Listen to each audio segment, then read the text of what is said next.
साल 2023 एक ऐसा साल जब भारत में मालदीव नाम की गूंज थी। ये साल मालदीव के लिए इसलिए भी याद रखने वाला है क्योंकि भारत के लोगों के विरोध के कारण मालदीव को कई लाख डॉलर का नुकसान झेलना पड़ा था। मालदीव चीन के नजदीक जा रहा था और भारत के खिलाफ नए राष्ट्रपति और पूरी सरकार जहर उगल रही थी। लेकिन वक्त ऐसा बदला कि आज पीएम मोदी मालदीव में है और उन्हें रिसीव करने एयरपोर्ट पर वहां के राष्ट्रपति और शीर्ष मंत्री पहुंचे थे।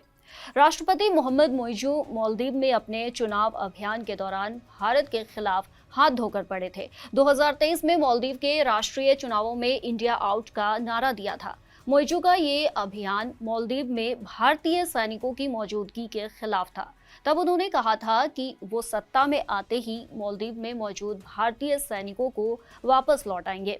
दरअसल 77 भारतीय सैनिकों की एक टुकड़ी मालदीव में मौजूद थी। मालदीव में रवायत ये थी कि नए राष्ट्राध्यक्ष पहले भारत का दौरा करते थे, लेकिन मोहम्मद मोइजू ने पहले तुर्की और चीन को चुना।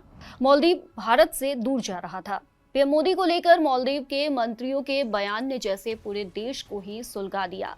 साल 2023 से 2025 के बीच राष्ट्रपति मोइजू को और मालदीव के थिंक टैंक को भारत को नजरअंदाज करने का मतलब समझ में आ गया।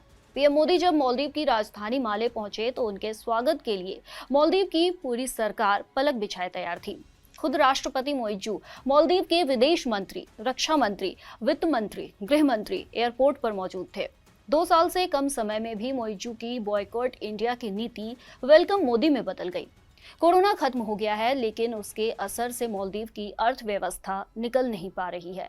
मालदीव की अर्थव्यवस्था संकट में है। विदेशी मुद्रा भंडार सितंबर 2024 में मात्र 440 मिलियन डॉलर था, जो 1.5 महीने के आयात के लिए पर्याप्त था।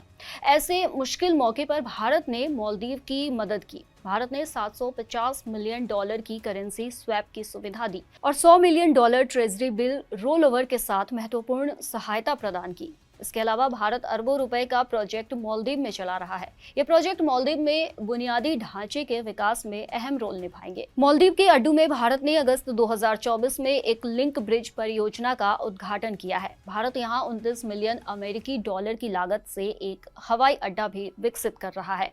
भारत मालदीव के सबसे बड़े व्यापारिक साझेदारों में से एक है, जिसका व्यापार मूल्य 548 मिलियन अमेरिकी डॉलर से अधिक है। ऐसी स्थिति में मालदीव का इंडिया बॉयकॉट का नारा महज चुनावी प्रोपेगेंडा साबित हुआ। मालदीव की अर्थव्यवस्था में पर्यटन का योगदान 28% है, जिसमें भारतीय पर्यटक सबसे बड़े समूह हैं। कहा जाता है कि दोनों देशों के बीच रिश्तों में तब सुधार हुआ जब दिसंबर 2023 में यूएई में पीएम मोदी और मोइजू की मुलाकात हुई थी। जून 2024 में जब पीएम मोदी तीसरी बार प्रधानमंत्री पद की शपथ ले रहे थे तो मोहम्मद मोइजू भारत दौरे पर आए। हालांकि इससे पहले भी कई स्तर पर दोनों देशों के बीच बात हो रही थी। इन लगातार संपर्कों ने दोनों देशों की गलतफहमियां दूर की और दोनों देश एक दूसरे के करीब आए। भारत ने मालदीव की समुद्री सुरक्षा को मजबूत करने के लिए जहाज और हेलीकॉप्टर दिए, जो क्षेत्रीय सुरक्षा में भारत की भूमिका को रेखांकित करता है।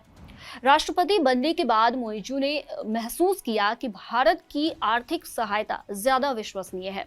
मालदीव पर चीन का 1.37 बिलियन डॉलर का कर्ज उसकी जीडीपी का बड़ा हिस्सा है। मालदीव कर्ज के बोझ तले दबना नहीं चाह रहा था, इसलिए भारत की तरफ दोस्ती के हाथ बढ़ा दिए।